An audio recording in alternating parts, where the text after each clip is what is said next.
ભાજપના પ્રવક્તા ડોક્ટર અનિલ પટેલે એસઆઈઆર અંગે સુપ્રીમ કોર્ટના જજમેન્ટ અંગે પ્રતિક્રિયા આપી હતી. તેમણે જણાવ્યું હતું કે અમે સુપ્રીમ કોર્ટના જજમેન્ટ અને અવલોકનને આવકારીએ છીએ. સુપ્રીમ કોર્ટે સ્પષ્ટ કર્યું છે કે ચૂંટણી પંચને મતદાર યાદી શુદ્ધિકરણનો હક છે અને આ મુદ્દે વિપક્ષ તથા કોંગ્રેસ હોબાળા કરવાનું બંધ કરે.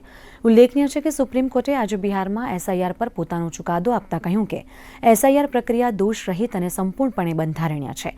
આ નિર્ણય એ પણ સ્પષ્ટ કરે છે કે ચૂંટણી પંચની સત્તાઓ અકબંધ રહે છે.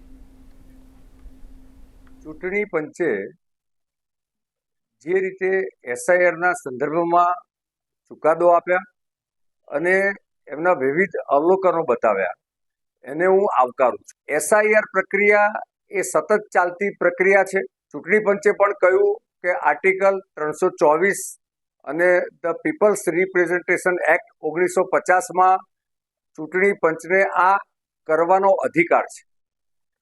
દેશમાં યોગેન્દ્ર યાદવ જેવા એક્ટિવિસ્ટ અને અર્બન નક્સલાઇટ અને એડીઆર જેવી કેટલીક સંસ્થાઓ સંવિધાનિક સંસ્થાઓની સામે આક્ષેપો કરીને દેશનું રાજકીય વાતાવરણ બગાડવાની કોશિશ કરે છે. એસઆઈઆરના જ કારણે ગરીબ, દલિત, આદિવાસી, અલ્પસંખ્યક જેવા મતદારોના લોકતાંત્રિક અધિકાર મજબૂત થાય છે અને એસઆઈઆર એ સાચી, મુક્ત અને ન્યાયી ચૂંટણી માટે એ પાયાનો એકમ છે.